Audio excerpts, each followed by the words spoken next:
Bonjour à tous, on passe notre temps à vous dire que la Golf GTI est la reine de la polyvalence, qu'elle sait tout faire, le quotidien, la piste, qu'elle sait tout gérer parfaitement. Eh bien, très bien, mais sauf que la GTI maintenant, pour ses 40 ans, elle nous fait une petite crise, elle en a marre d'être parfaite et elle a envie de s'éclater et de se rebeller en version Club Sport. Alors, elle fait 265 chevaux, voire 290 chevaux pendant 10 secondes avec l'aide d'un overboost. Elle a un châssis plus affûté, un look un peu plus viril. Bon, très bien.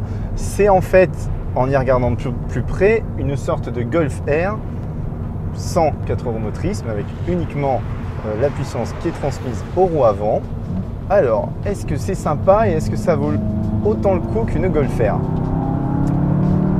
Oui et non, c'est-à-dire qu'en termes de bruit, ils ne sont pas allés aussi loin.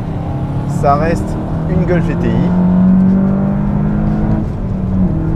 Le bruit est correct, mais dans l'air, ça va un petit peu plus loin.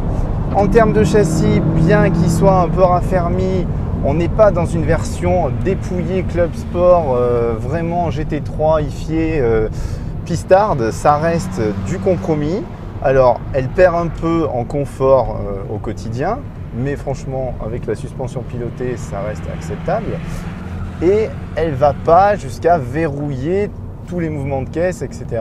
Un peu comme la Golf GTI. Bon, dommage pour nous, il y a une version Club Sport S qui existe, mais qui ne sera pas importée en France. C'est une version dépouillée, sans banquette arrière, qui va plus loin. Tant pis pour nous. Mais déjà, la Golf GTI se lâche un peu plus. En termes de performance, elle arrive au même niveau que la concurrence, elle est plus larguée. Donc un bon compromis qui n'est pas assez extrême à notre goût et qui est uniquement vendu à 200 exemplaires en France.